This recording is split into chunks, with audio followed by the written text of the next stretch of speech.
Okay, next vlog is yung 3 C's of Chief Human Resource Officer o yung CHRO. Yung mga head o mga chief ng HR o yung mga pinaka namumuno o leader ng HR. So ito yung sinasabi nilang 3 C's.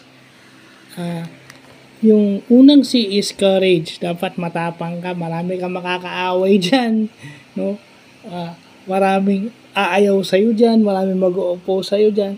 Competency, dapat well-versed ka may alam ka sa human resource. Kung pwede nga, graduate ka ng human resource management, preferably. Di ba? At syempre, confident. Yung confident is yung nasasabihan ka ng mga confidential information, nahihingahan ka ng sama ng loob. Kaya nga sinabing dapat, dahil isa kang confident, dapat matapang ka rin, marunong ka rin magdala.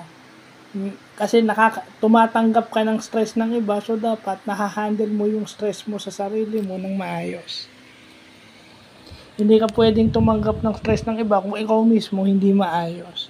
So, 3 C's of a Chief Human Resource Officer. So, yun yung management lesson natin ngayong araw. So, yun lang po.